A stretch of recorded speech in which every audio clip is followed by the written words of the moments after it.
Hello friends, welcome to teaching Kishan YouTube channel. આપણે કંઈક બંધારણની શરૂઆત કરી દીધી હતી, જેની અંદર આપણે ઓલરેડી 30 વિડીયો જોઈ ગયા છે। તો જો આગળના 30 વિડીયો ન જોયા હોય તો ખાસ કરીને જોઈ લેજો, કારણ કે આપણે જે બંધારણ ચલાવીએ છીએ એ સ્ટેપ બાય સ્ટેપ, પ્રકરણ બાય પ્રકરણ ચલાવીએ છીએ। તો ખાસ કરીને ઉપર આઈ બટન ઉપર તમને પ્લેલિસ્ટ મળી જશે, જેમાં સ્ટેપ બાય સ્ટેપ 30 વિડીયો તમને જોવા મળશે। તો આજના લેક્ચરની અંદર આપણે વાત કરીશું મૂળભૂત ફરજો એટલે કે ફંડામેન્ટલ ડ્યુટીઝની। તો મૂળભૂત ફરજો એ ભાગ નંબર 4A એટલે કે અનુચ્છેદ નંબર 51A ની અંદર આપેલી છે। આ ભાગની અંદર એક જ અનુચ્છેદ છે 51A, અને આ જે 4A છે એ પાછળથી એડ કરવામાં આવે છે, એ આગળ આપણે જોઈશું। તો આ જે મૂળભૂત ફરજો છે એ પહેલા હતી નહીં, જ્યારે આપણું બંધારણ બનીને આવ્યું ત્યારે મૂળભૂત ફરજો હતી નહીં, એ પાછળથી આ વસ્તુને એડ કરવામાં આવી। અત્યારે કેટલી મૂળભૂત ફરજો છે? તો અત્યારે હાલ 11 મૂળભૂત ફરજો છે। આ મૂળભૂત ફરજો એ USSR એ વખતેનું USSR એટલે કે તમે કહી શકો કે આજનું રશિયા 1991 આ વર્ષે USSR ના ભાગલા થયા હતા અને 15 દેશ બન્યા હતા। કેટલા? 15 દેશ। આ 15 દેશમાંથી સૌથી મોટો રશિયા, એટલે કહી શકાય કે ભાઈ જે મૂળભૂત ફરજો છે એ આપણે રશિયાની અંદરથી લીધી, પણ એકચ્યુઅલીમાં USSR એ આખું એક કહેવાય કે એક રાષ્ટ્ર હતું, એક દેશ હતો, જેના 15 દેશની અંદર વિભાજન થયું, જેની અંદર એક યુક્રેન પણ છે। યુક્રેન પણ એ USSR નો જ ભાગ હતો। તો પહેલા રશિયા અને યુક્રેન એક જ હતા। તો USSR એમાંથી જ આ રશિયા બન્યું છે, કહી શકાય કે ભાઈ સૌથી મોટો દેશ રશિયા હતો। તો એ દેશમાંથી આપણે શું લીધેલી છે? મૂળભૂત ફરજો લીધેલી છે। સૌથી પહેલો તો આ મૂળભૂત ફરજોનો મતલબ શું? મતલબ કે આની શું કરવા એડ કરવામાં આવી? હવે જે દેશના ઘડવૈયાઓ હતા જેમણે બંધારણ બનાવ્યું, એમને એવું લાગ્યું કે ભાઈ આપણે બંધારણની અંદર ખાલી મૂળભૂત અધિકારો મૂકીશું, જેનાથી જે નાગરિકોના જે અધિકારો છે એનું પાલન થાય, અને નાગરિકો જે મૂળભૂત ફરજો છે એ જાતે સમજી લેશે। એ આ વસ્તુ કહેવાની જરૂર નથી। અમુક વસ્તુ છે એ જ્યારે કહેવાય કે સેલ્ફ ડિસિપ્લિનની અંદર આવે, અમુક વસ્તુ એ સેલ્ફ ડિસિપ્લિનની અંદર આવે, તો ઘડવૈયાને એવું લાગ્યું કે ભાઈ મૂળભૂત ફરજો આપણે બંધારણની અંદર મૂકવી નથી, જે ભારતના નાગરિકો છે એ આપોઆપ જે એમની ફરજો છે એમનું પાલન કરશે। પણ પાછળથી ખબર પડી ભાઈ આ તો વસ્તુ લાવવા જેવી છે। લોકોને ખબર પડવી જોઈએ કે આ બધી આપણી ફરજો છે અને એનું આપણે પાલન કરવું જોઈએ। તો મૂળભૂત ફરજો એ પાછળથી એડ કરવામાં આવી છે। જોઈએ મૂળભૂત ફરજો। સૌથી પહેલા વાત કરીએ તો ભારતના મૂળ બંધારણમાં મૂળભૂત ફરજોનો કોઈ જ ઉલ્લેખ નહોતો, મેં જે તમને કીધું એમ। ઈસવીસન 1976 આ 1975 પહેલા તમને કહી દઉં તો 1975 ઇન્દિરા ગાંધીની સરકાર હોય છે, અને ઇન્દિરા ગાંધીની સરકાર વખતે રાષ્ટ્રીય કટોકટી એટલે કે શું કહેવાય, ઇમરજન્સી લાગુ કરવામાં આવે છે, બધાને ખબર છે। તો એ રાષ્ટ્રીય કટોકટીની અંદર ખબર પડી કે ભાઈ આ જે લોકો છે, ભારતના નાગરિકો છે, એમને પોતાની ડ્યુટી સમજાવવી પડશે, એ જાતે સમજી શકશે નહીં। તો એના એક વર્ષ પછી એટલે કે 1976 ની અંદર 42મો બંધારણીય સુધારો થાય છે। તો 42મો બંધારણીય સુધારો 1976 આપણે જે મૂળભૂત ફરજો છે એને આપણે બંધારણની અંદર એડ કરી। તો ઇન્દિરા ગાંધી સરકાર દ્વારા આ સમિતિનું નામ ખાસ યાદ રાખજો, સ્વર્ણસિંહ। તો આ સ્વર્ણસિંહની એક સમિતિ બેસાડવામાં આવે છે, અને એ સમિતિનું કામ એટલું જ કે ભાઈ ફંડામેન્ટલ જે ડ્યુટીઝ છે એટલે કે જે મૂળભૂત ફરજો છે એ બનાવવાનું, કે ભાઈ જે નાગરિકો ભારતની અંદર રહે છે એમના ફંડામેન્ટલ ડ્યુટીઝ કઈ હશે, એમની ફરજો કઈ હશે, કારણ કે બંધારણ દ્વારા એમને અધિકારો મળ્યા છે, તો હવે એમનો વારો છે કે એ પણ કંઈક પોતાની ફરજ નિભાવે। સિમ્પલ વસ્તુ છે કે બે બાજુથી કામ થાય ને।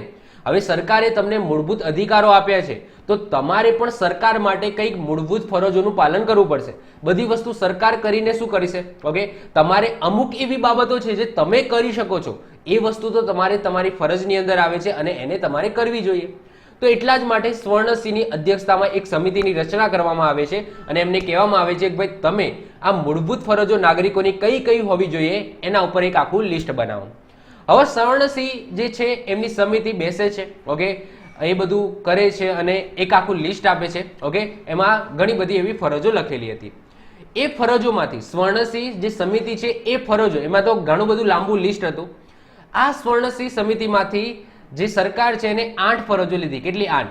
એવું નથી કે ભાઈ 8 જ ફરજો આપી હતી, એમને તો ઘણું બધું લાંબુ લિસ્ટ આપ્યું હતું। એમાંથી 8 એવી ફરજો છે એ સરકારે લીધી। એમાં પણ ઘણા બધા ચેન્જીસ કરવામાં આવ્યા, અને સ્વર્ણસિંહ સમિતિમાંથી 8 ફરજો લેવામાં આવી અને એ ઉમેરવાની ભલામણ કરવામાં આવી। આ સ્વર્ણસિંહ સમિતિ દ્વારા એક ભલામણ કરવામાં આવે છે જે સરકારે લીધી નથી, એ વેરી ઇમ્પોર્ટન્ટ છે, એ છે કરવેરાની. અત્યારે આપણે પાણી છે, સરકાર આપણને પાણી આપે છે, રસ્તા બનાવી આપે છે, તો આપણે દર વર્ષે કંઈક વેરો ઉઘરાવે છે. ઓકે, આપણે જે કહીએ છીએ પ્રોપર્ટી ટેક્સ કહીએ છીએ, જેને આપણે કહીએ છીએ વેરો. ઓકે, વેરો આપણે ઉઘરાવતા હોય છે, જે ગામ હોય તો ગામની સરપંચ દ્વારા ઉઘરાવવામાં આવતો હોય, તલાટી દ્વારા ઉઘરાવવામાં આવતો હોય છે. તો એ જે વેરો છે ને, કરવેરો ભરવો, તો નાગરિકોને કરવેરા ભરવાની જે કહેવાય ને કે એક ફરજ હોવી જોઈએ. આની ભલામણ સ્વર્ણસિંહ જે સમિતિ છે એના દ્વારા કરવામાં આવી હતી, પણ સરકારે એને મૂકી નથી. તો આ એક બેઝિક ઇન્ફોર્મેશન છે જે મેં તમને આપી. કદાચ એક્ઝામની અંદર પૂછાય, કદાચ ના પણ પૂછાય. ઓકે, તો એ છે એ સ્વીકારી નહીં સરકારે કે ભાઈ કરવેરો છે એને આપણે ફંડામેન્ટલ ડ્યુટીઝની અંદર નથી મૂકવી. તો સ્વર્ણસિંહ સમિતિમાંથી આ જે કરવેરા છે આ આપણે યાદ રાખીશું કે ભાઈ કરવેરાની ફરજની વાત કરી હતી પણ સરકારે સ્વીકારી નથી. તો આ પણ યાદ રાખજો કે ભાઈ સ્વર્ણસિંહ સમિતિ છે એમાંથી કેટલી ફરજો છે એ સ્વીકારવામાં આવી સરકાર દ્વારા, તો 8 ફરજો. ઓકે, તો 8 ફરજોની ભલામણ કરવામાં આવી અને તત્કાલીન ઇન્દિરા ગાંધી સરકારે 1976ના 42માં બંધારણીય સુધારો, જેને આપણે મિની કોન્સ્ટિટ્યુશન એટલે કે મિની બંધારણ પણ કહીએ છીએ, એ બંધારણ દ્વારા ભાગ 4A માં અનુચ્છેદ નંબર 51A માં કુલ 10 ફરજો ઉમેરી. કેટલી? 10. આ 10 માંથી 8 સ્વર્ણસિંહ જે કહેવાય સમિતિ છે એમના દ્વારા ભલામણ કરીને ઉમેરવામાં આવી હતી અને બીજી 2 સરકારને લાગ્યું એવી 2 ફરજો કરીને 10 જેટલી ફરજો ઉમેરવામાં આવી. ઓકે, એના પછી 86મો બંધારણીય સુધારો થાય છે 2002 ની અંદર અને એની અંદર જે 11મા નંબરની જે મૂળભૂત ફરજ છે એ ઉમેરવામાં આવી. ભાઈ 6 થી 14 વર્ષના બાળકોને મફત અને ફરજિયાત શિક્ષણ. તો એ પાછળથી એડ કરવામાં આવે છે. તો અત્યારે કેટલી મૂળભૂત ફરજો છે? તો 11 મૂળભૂત ફરજો છે. તો પહેલા 10 એડ કરવામાં આવી 42માં બંધારણીય સુધારા દ્વારા અને પાછળથી એક જે મૂળભૂત ફરજ છે એ એડ કરવામાં આવી 86માં બંધારણીય સુધારા દ્વારા. ભારતે મૂળભૂત ફરજનો ખ્યાલ શેમાંથી લીધો છે?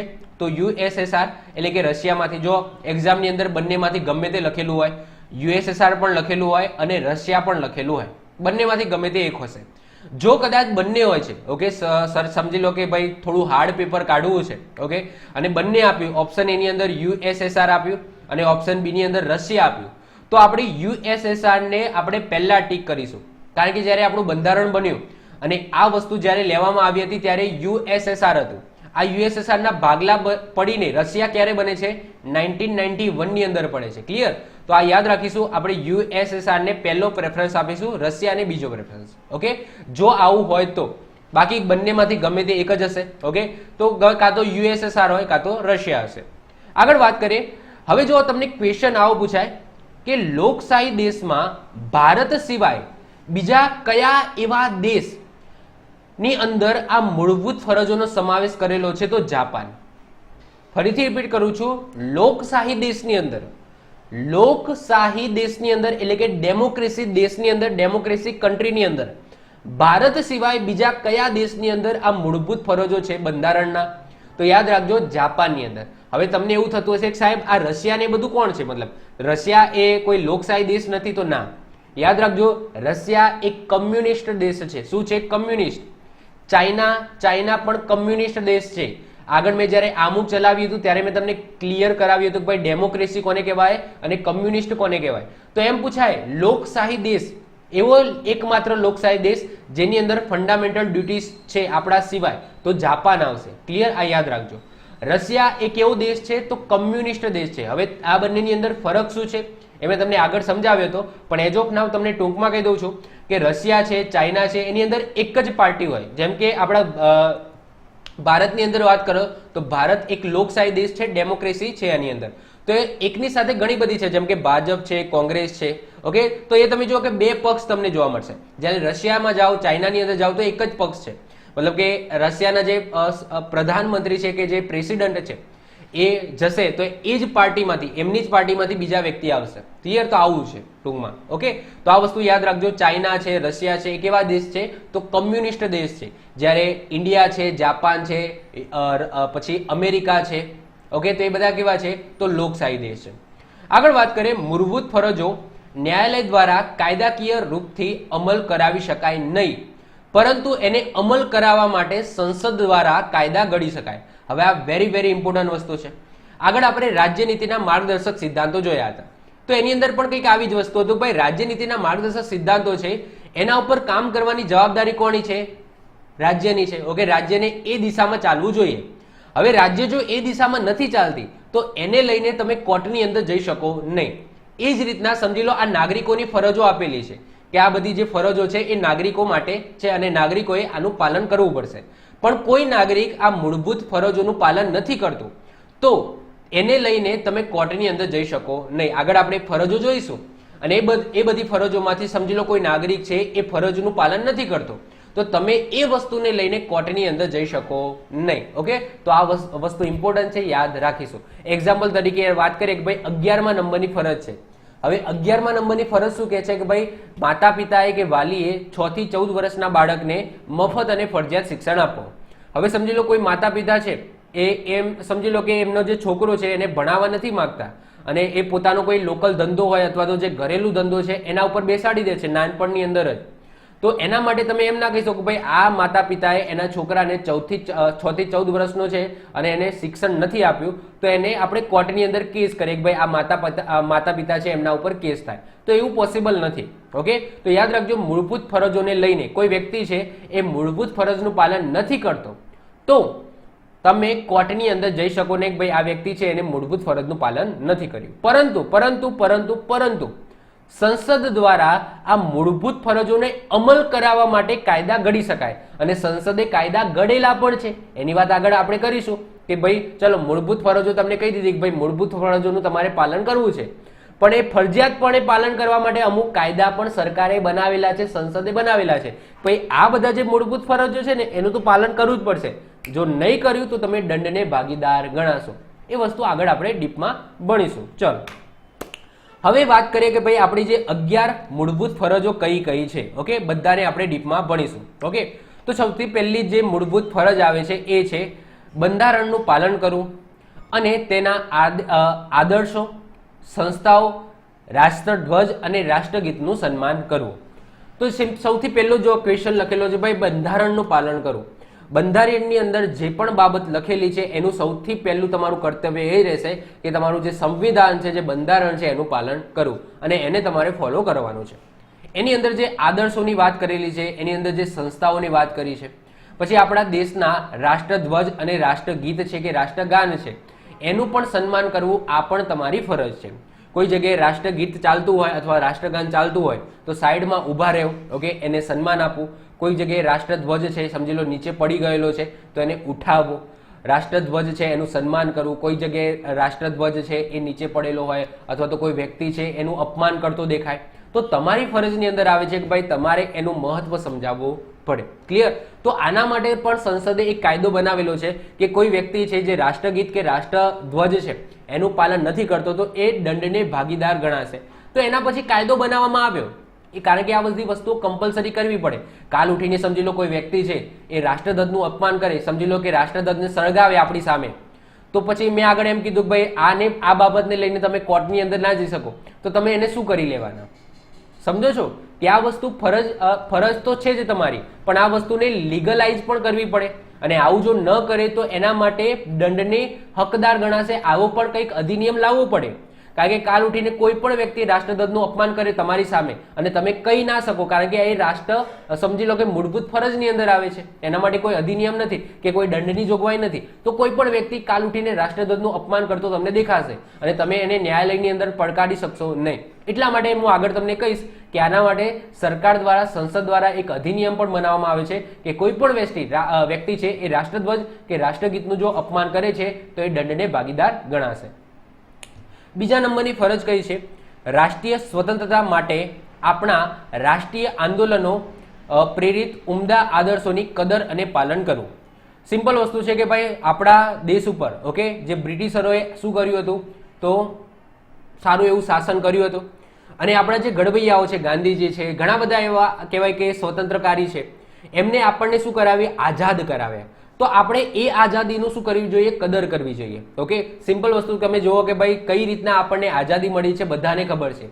ગયા કેટલા બધા આંદોલનો થયા છે, કેટલા બધા સ્વાતંત્ર્ય સંગ્રામો થયા છે અને છેવટે આપણને આઝાદી મળી છે. તો જે આઝાદી આપણને મળેલી છે, જે રાષ્ટ્રીય આંદોલનો થયા હતા અને એના ભાગરૂપે આપણને જે રાષ્ટ્રીય સ્વતંત્રતા મળી છે એની આપણી શું કરવી જોઈએ? કદર કરવી જોઈએ અને એનું પાલન કરવું જોઈએ. ક્લિયર? તો આપણે યાદ રાખીશું. ત્રીજા નંબરની ફરજ છે ભારતના સાર્વભૌમત્વ, એકતા અને અખંડિતતાનું સમર્થન કરવાની અને તેમનું રક્ષણ કરવાની ફરજ. હવે આ સાર્વભૌમનો મતલબ શું થાય, એકતાનો મતલબ શું થાય અને અખંડિતતાનો મતલબ શું થાય? આ ત્રણે ત્રણ વસ્તુ મેં જે આમુખવાળું જે ચેપ્ટર ચલાવ્યું હતું એની અંદર મેં ડીપમાં સમજાવેલું કે આ ત્રણ વસ્તુ શું છે. તો આ ત્રણે ત્રણ વસ્તુનું શું કરવાનું છે? આપણે રક્ષણ કરવાનું છે. એકતા અને અખંડિતતાની અંદર શું ફરક છે એ પણ મેં તમને સમજાવ્યું હતું. ક્લિયર? ચલો, તો એકતાનો હું તમને ટૂંકમાં કહી દઉં છું. એકતાનો મતલબ શું? બધાએ ભેગા થવું. અને અખંડિતતાનો મતલબ શું? કે જે ભેગા થયેલા છે એને છૂટા ના પડવા દેવું. ઓકે, તો આ બંનેમાં ફરક છે. એકતા એટલે શું? બધાને ભેગા કરવા. અને અખંડિતતાનો મતલબ શું? કે જે ભેગા થયેલા લોકો છે એને છૂટા ના પડવા દેવા. ઓકે, એટલે કે જે એકતા છે એને જળવાઈ રાખવી એને જ કહેવામાં આવે છે અખંડિતતા. ઓકે, તો સાર્વભૌમત્વ, એકતા, અખંડિતતા, ઓકે, એનું સમર્થન કરવાનું છે અને એનું રક્ષણ કરવાનું છે. આ ત્રીજા નંબરની ફરજ છે. ચોથા નંબરની ફરજ છે દેશની રક્ષા કરવી અને જ્યારે રાષ્ટ્રીય સેવા બજાવવાનું કહેવામાં આવે ત્યારે હાજર થવું. તો જો આ રાષ્ટ્રીય ફરજની અંદર લખેલી છે. શું કહે છે? જો સૌથી પહેલા તો દેશની રક્ષા કરવી. તો દેશની રક્ષા કરવી એ દરેક નાગરિકની ફરજ છે. એવું નહીં કે ભાઈ બોર્ડરની અંદર જે આર્મી વાળા લડે છે ખાલી એમની જ ફરજ છે દેશની રક્ષા કરવી. ના, એ તો એમનું કામ કરે જ છે. સાથે સાથે દેશની રક્ષા કરવી એ આપણું પણ ફરજ છે. એટલે કે કાલ ઉઠીને સમજી લો આતંકવાદી છે, તમને ખબર પડે કે ભાઈ આ વ્યક્તિ આતંકવાદી છે, તો એવું નહીં કે ભાઈ આ તો પોલીસનું કામ છે, એ શોધશે આતંકવાદીને. ના, તમને કોઈક જાણકારી મળે છે કે ભાઈ આ વ્યક્તિ આતંકવાદી છે, અહીંયા બોમ્બ મૂકવાનો છે, આ છે, તે છે, તો તમારી કર્તવ્યની અંદર આવે છે કે એ સમયે તમારે દેશની જરૂર છે. ઓકે, તો તમારે પોલીસ સ્ટેશનમાં જઈને કમ્પ્લેન કરાવવી પડે અથવા તો ઇન્ફોર્મેશન આપવી પડે કે આ વ્યક્તિ કંઈક ખોટું કરે એવું મને શંકા છે. ઓકે, તો પોલીસ પછી એનું કામ કરશે. તો આ તમે શું કર્યું? દેશની રક્ષા કરી કહેવાય. ક્લિયર? તો દેશની રક્ષા કરવી. બીજી વસ્તુ લખી છે કે રાષ્ટ્રીય સેવા બજાવવાનું કહેવામાં આવે ત્યારે હાજર થવું. અત્યારે તમે જુઓ કે ભાઈ આપણા દેશની અંદર જો આર્મી તો છે જ. કાલ ઉઠીને સમજી લો કે ઇન્ડિયાનું પાકિસ્તાન સાથે યુદ્ધ થાય છે અને એ જ ટાઈમે સમજી લો ઇન્ડિયાનું ચાઇના જોડે યુદ્ધ થાય છે. તો બંને દિશામાં સમજી લો આપણી આર્મી છે એ પહોંચી વળે એવી નથી.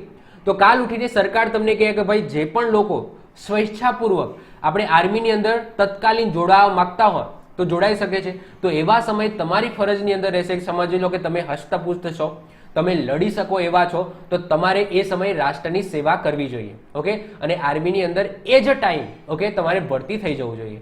તો આ જો આ કમ્પલસરી નથી. ઓકે, આ જનતા ઉપર છોડી દેવામાં આવી છે કે ભાઈ રાષ્ટ્રની આજે જરૂર છે તમારી, તો તમારે એની અંદર જોડાવું કે નહીં એ તમારા મતલબની વાત છે, એટલે કે તમારા ફરજની વાત છે. તો અહીંયા એક ફરજ તરીકે મૂકવામાં આવી છે કે જ્યારે પણ રાષ્ટ્રની સેવા બજાવવાનું કહેવામાં આવે છે ત્યારે તમારે હાજર રહેવું જોઈએ અથવા તો તૈયાર રહેવું જોઈએ.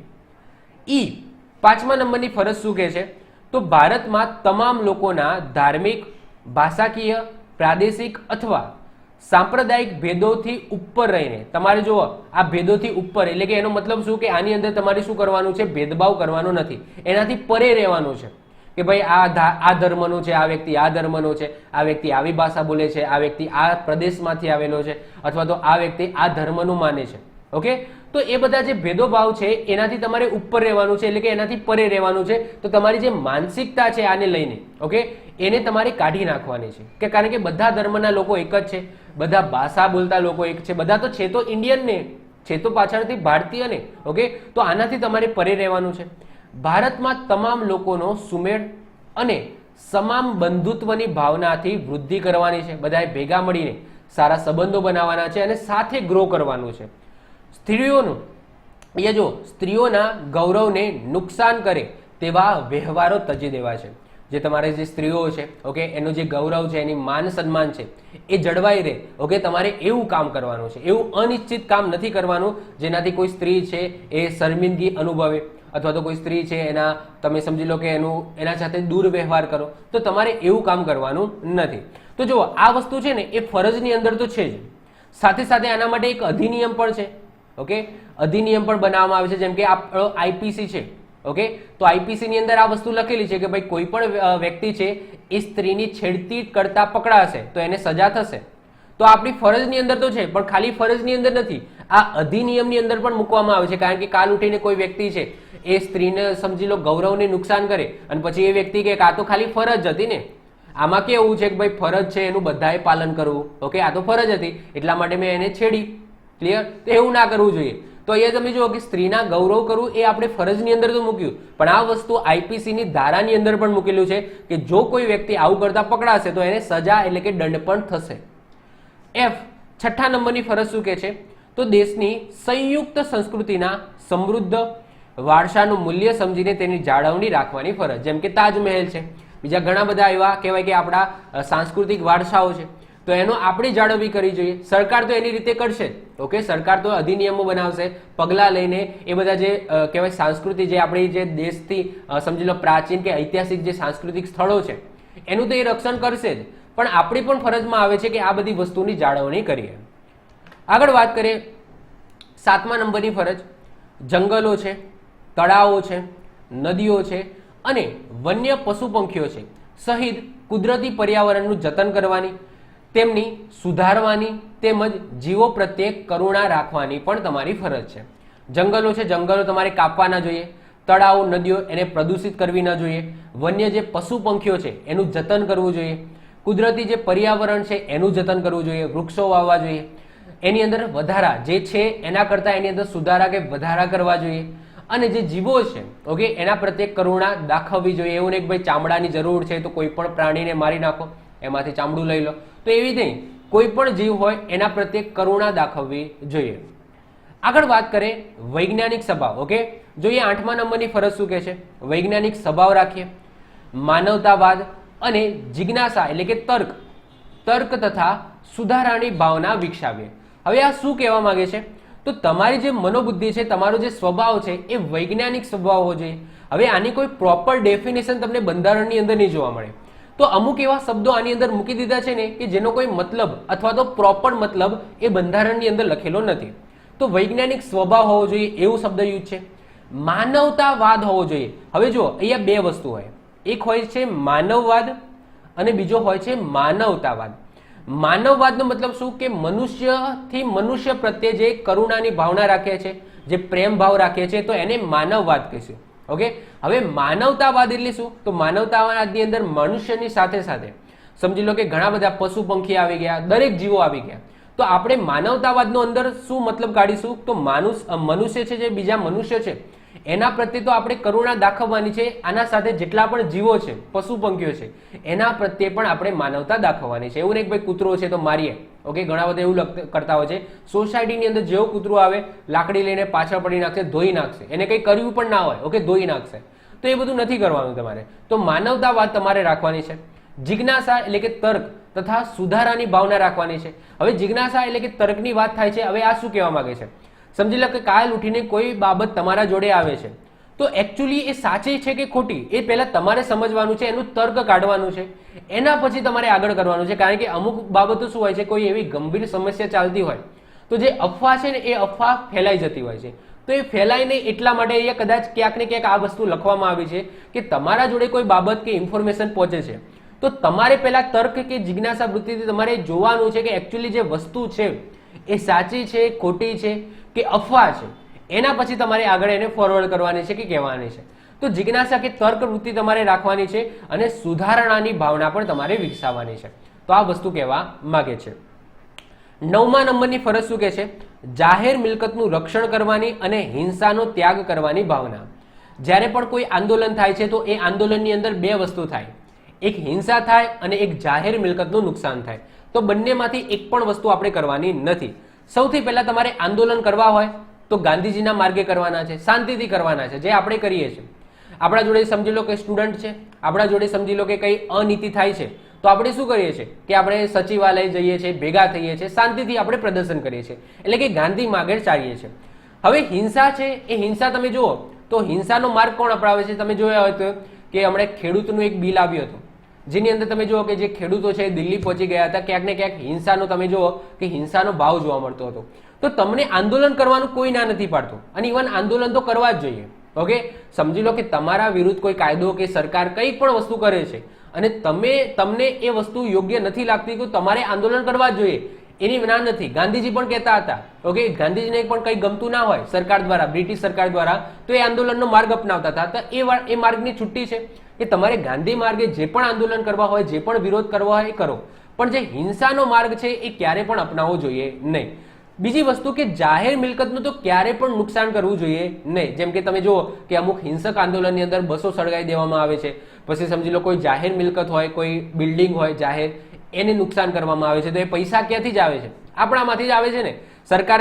સરકાર નોકરી કરે છે, ઓકે, સરકાર પોતાનો કોઈ બિઝનેસ છે તો એમાંથી ઉત્પાદન કરે છે? ના, એ ક્યાંક ને ક્યાંક આપણા ટેક્સથી જ પૈસા ભેગા કરે છે અને એનાથી જ આ બધી બસો ને બધું બનાવે છે. ઓકે, સરકાર કોઈ નોકરી નથી કરતી.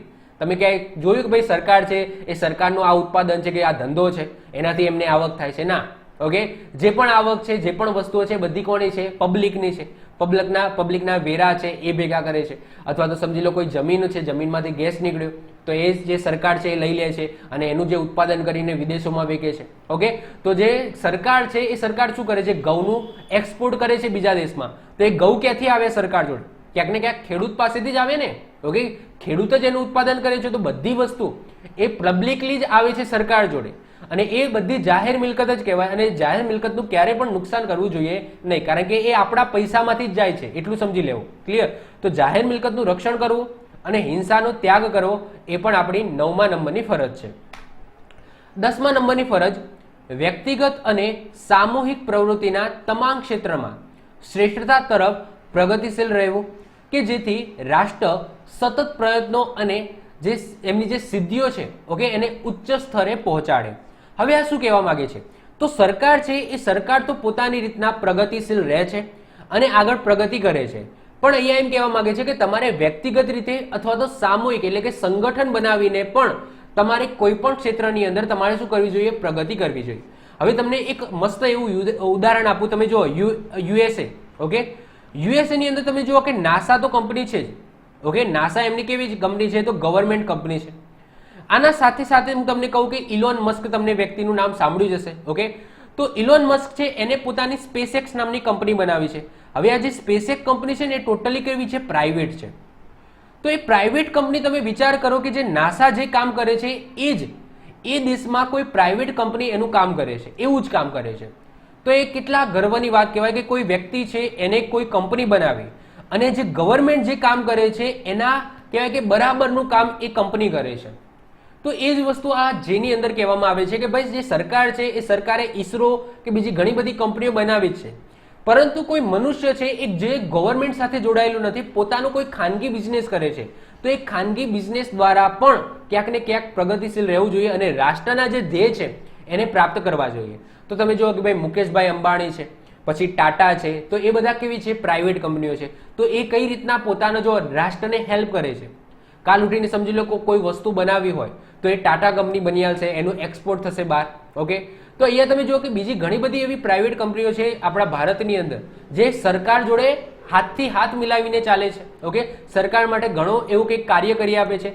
તો રાષ્ટ્રના જે ધ્યેય છે, પ્રયત્નો છે, એને સિદ્ધ કરવા માટે આ જે પ્રાઇવેટ કંપનીઓ છે એ હેલ્પ કરે છે.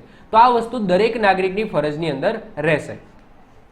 છેલ્લી આપણી ફરજ જોઈએ 11મા નંબરની ફરજ, કે માતા પિતા અને વાલીની ફરજ રહેશે કે 6 થી 14 વર્ષના બાળકોને શિક્ષણ પૂરું પાડે. આ ફરજ 86મા બંધારણીય સુધારા 2002 દ્વારા જોડવામાં આવી. સૌથી પહેલા હું તમને કહું કે આ જે વસ્તુ હતી, ઓકે, 6 વર્ષથી ઓછા વયના બાળકોને, તો એ વસ્તુ છે ને એ રાજ્ય નીતિના માર્ગદર્શક સિદ્ધાંતોની અંદર જ હતી. પાછળથી 86મા નંબરનો બંધારણીય સુધારો કરવામાં આવ્યો અને આ જ વસ્તુને આપણા મૂળભૂત જે અધિકારો છે, ઓકે, મૂળભૂત અધિકારની અંદર 21 એની અંદર આ વસ્તુ મૂકવામાં આવી. તો રાજ્ય છે એ રાજ્ય તો આના ઉપર કામ કરશે, કારણ કે એ શેમાં આવી ગઈ છે? મૂળભૂત અધિકારની અંદર આવી ગઈ છે. તો રાજ્ય તો આના ઉપર કામ કરશે, સાથે સાથે નાગરિકોને પણ એક ફરજ આપી દેવામાં આવી કે ભાઈ તમે માતા પિતા છો અથવા તો વાલી છો, તો તમારું જે બાળક છે એ બાળકને તમારે ફરજિયાતપણે 6 થી 14 વર્ષનું શિક્ષણ તો તમારે આપવાનું છે. સરકાર તો યોજનાઓ બનાવશે, સ્કૂલો બનાવી દેશે અને મફત શિક્ષણ કરી દેશે, પણ એ મફત શિક્ષણ કર્યા પછી છોકરાને ઘરમાંથી એ સ્કૂલની અંદર જે મફત શિક્ષણ છે એ જગ્યાએ પહોંચાડવાનું કામ કોનું છે? માતા પિતા કે વાલીઓનું છે. ચલો સરકારે સ્કૂલ ઊભી કરી નાખી, અને એ સ્કૂલની અંદર મફત શિક્ષણની વાત કરી દીધી કે આ સ્કૂલની અંદર જેણે પણ 6 થી 14 વર્ષના બાળકો છે એને મફત શિક્ષણ લેવાનો અહીંયા હક છે.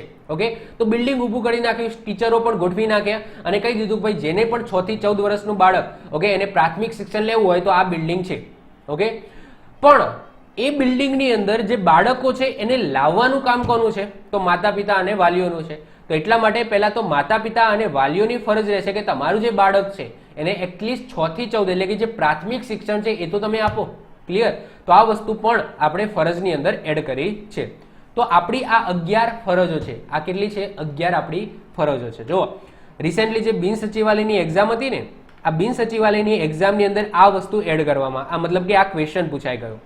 જે 3જા નંબરની ફરજ છે એ ક્વેશ્ચનની અંદર પૂછાઈ ગયો કે ભારતમાં સાર્વભૌમ એકતા અખંડિતતાનું સમર્થન કરવાની અને તેનું રક્ષણ કરવાની ફરજ. આ વસ્તુ એ શેમાં છે? મૂળભૂત ફરજની અંદર છે, મૂળભૂત અધિકારની અંદર છે, આમુખની અંદર છે કે આ જગ્યાએ છે? ઓકે, તો શું આવે? મૂળભૂત ફરજની અંદર છે. તો રિસેન્ટલી જે બિન સચિવાલયની એક્ઝામ છે એની અંદર આ ક્વેશ્ચન પૂછાઈ ગયો. તો આ ટાઈપના ક્વેશ્ચન એ એક્ઝામની અંદર બનતા રહે. આઈ હોપ સો તમને ક્લિયર થઈ ગયું હશે. તો આ શું કરી? આજે આપણે વાત કરી મૂળભૂત ફરજોની. હજુ બાકી છે આપણો લેક્ચર. ચલો, હવે મેં તો એ વાત તો કરી નાખી ભાઈ જે મૂળભૂત ફરજો છે, આ મૂળભૂત ફરજો કેવી છે? તો મૂળભૂત ફરજોને એ રાજ્ય નીતિના માર્ગદર્શક સિદ્ધાંતો જેવી છે કે ભાઈ આ મૂળભૂત ફરજનું કોઈ પાલન નથી કરતો, કોઈ પણ નાગરિક છે એ મૂળભૂત ફરજનું પાલન નથી કરતો, તો તમે કોર્ટની અંદર જઈ શકો ને કે ભાઈ આ વ્યક્તિએ આ મૂળભૂત ફરજનું પાલન નથી કર્યું. તો અહીંયા સરકાર શું કહે છે કે ભાઈ અમુક એવા મૂળભૂત ફરજો છે એ ચલાવી લેવામાં આવશે કે ભાઈ એનું પાલન નહીં કરે નાગરિક તો ચાલશે, એ એના ઉપર છોડ્યું. ઓકે, બધા મનુષ્ય સરકારના હોય, અમુક પાલન કરે અમુક પાલન ના કરે.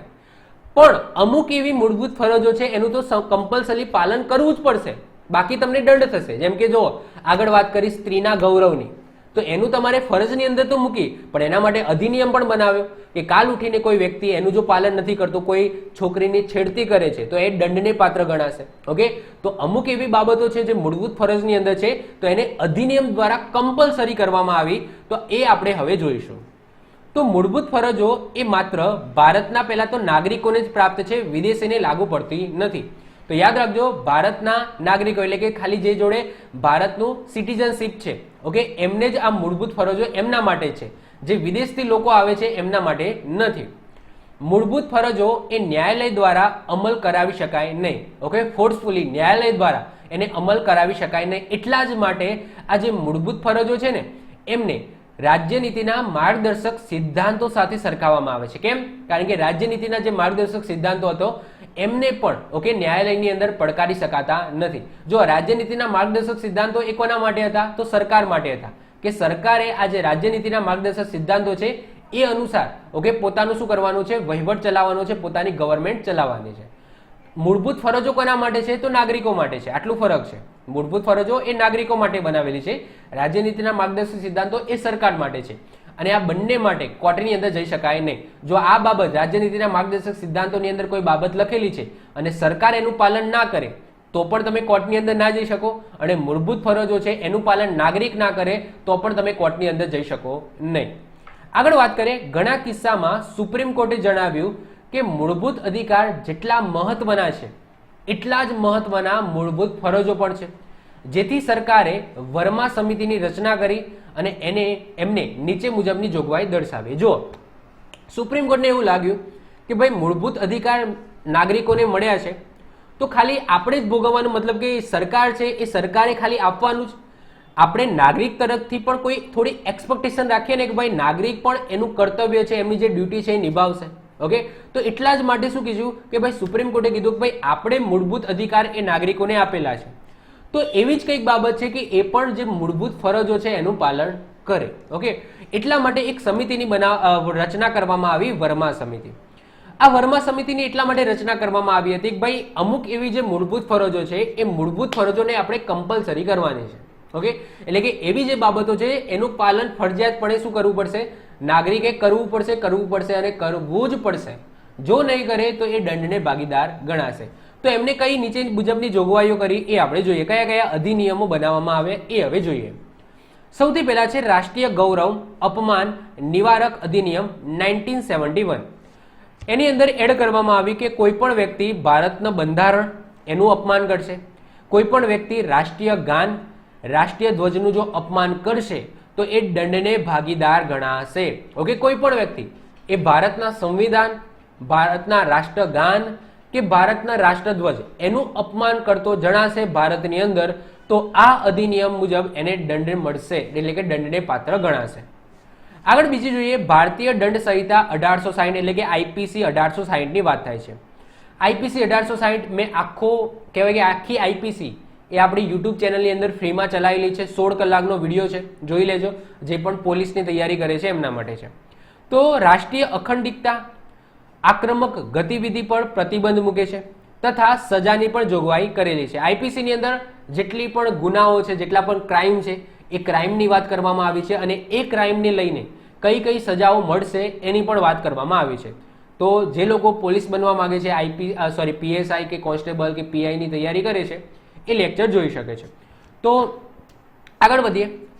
નાગરિક અધિકાર રક્ષણ અધિનિયમ 1955 એ શું કહે છે કે કોઈ પણ વ્યક્તિ જ્ઞાતિ, ધર્મ સંબંધિત કંઈ પણ ગુના કરશે તો એ શિક્ષાને પાત્ર ગણાશે.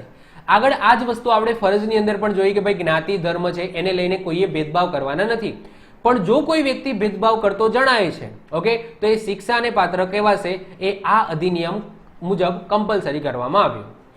આગળ લોક પ્રતિનિધિત્વ અધિનિયમ 1951 જે આ વસ્તુ હજુ પણ ચાલી આવી છે.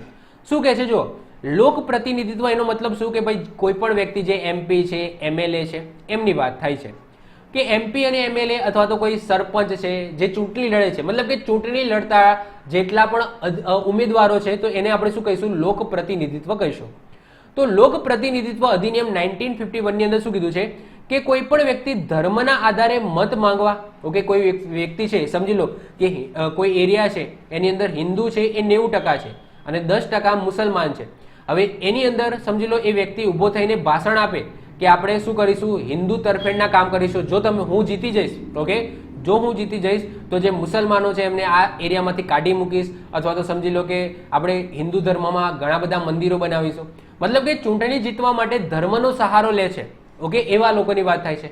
તો એવા લોકો અથવા તો કોઈ ધર્મ, જ્ઞાતિ, ભાષા એના આધારે ભેદભાવ ઊભો કરનાર કોઈ પણ સંસદ અથવા તો વિધાનસભાના સભ્ય એવું કરતા પકડાશે તો એ ચૂંટણી માટે જે ચૂંટણી આયોગ છે એમના દ્વારા એને અયોગ્ય જાહેર કરી દેવામાં આવશે. એટલે કે એ સંસદ કે વિધાનસભાની ચૂંટણી લડી શકશે નહીં. ઓકે, તો જો એવું કોઈ ઉમેદવાર છે એ આવું કરતા પકડાશે તો એ નેક્સ્ટ ટાઈમ ના સંસદ કે ના વિધાનસભા એની ચૂંટણી લડી શકશે નહીં. મતલબ કે ચૂંટણી માટે એ અયોગ્ય જાહેર કરી દેવામાં આવશે. 5મા નંબરે વન્યજીવ સંરક્ષણ અધિનિયમ 1972 જેની અંદર વન્યજીવોના જે વેપાર છે એના ઉપર પ્રતિબંધ મૂકવામાં આવે છે. જો કોઈ વ્યક્તિ આવું કરતા પકડાશે તો એ શિક્ષાને પાત્ર થશે. અને છેલ્લું જોઈએ વન સંરક્ષણ અધિનિયમ 1980 એટલે કે અનિયંત્રિત જંગલોના નાશ, જંગલોની જમીનનો ઉપયોગ અન્ય કાર્યો માટે કરવા ઉપર રોક છે. જો કોઈ આવું વ્યક્તિ આવું કરતા પકડાશે, ઓકે, તો એ દંડને ભાગીદાર ગણાશે. તો મતલબ કહેવાય કે જો આપણને મૂળભૂત ફરજો તો આપી જ છે, ઓકે, અને એ મૂળભૂત ફરજોનું પાલન કરવું એ દરેક નાગરિકની શું કહેવાય કે ફરજ કહેવાય. પરંતુ અમુક એવી મૂળભૂત ફરજો છે એનું કમ્પલસરી પાલન કરવું જ પડે.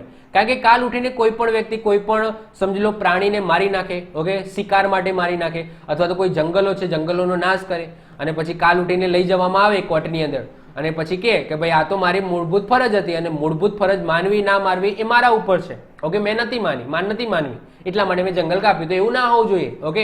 તો એટલા માટે સરકારે અમુક જે ફરજો છે એને કમ્પલસરી કરી અધિનિયમ દ્વારા કે ભાઈ આ ફરજ તો તમારે માનવી પડશે. જો તમે જંગલનો નાશ કર્યો તો તમે આ અધિનિયમ મુજબ સજા કરવામાં આવશે. તો આઈ હોપ સો આ વસ્તુ તમને ખ્યાલ આવી ગઈ હશે. તો આજના લેક્ચરની અંદર આપણે શું જોયું કે ભાઈ મૂળભૂત ફરજો કઈ કઈ છે અને મૂળભૂત ફરજો શું કહેવા માંગે છે, આપણી ફરજો કઈ કઈ છે, આપણે નાગરિક એઝ અ નાગરિક તરીકે કઈ કઈ ફરજો છે અને કયા એવી ફરજો છે જેને સરકારે અધિનિયમ દ્વારા શું કરી છે, કમ્પલસરી બનાવેલી છે. તો આઈ હોપ સો આજનું લેક્ચર જો તમને ગમ્યો હોય તો વિડીયોને લાઇક કરી દેજો, તમારા મિત્રો સાથે શેર કરી દેજો. જો તમે આ ચેનલ પર નવા હો તો ચેનલને સબસ્ક્રાઇબ કરીને બાજુમાં રહેલું બેલ આઇકન દબાવી દો, જેથી કોઈ નવો વિડીયો અપલોડ કરું તો એની નોટિફિકેશન તમને મળતી રહે અને તમારો કોઈ પણ વિડીયો મિસ ના થાય. તો મળે છે નેક્સ્ટ લેક્ચરમાં. Bye, all the best.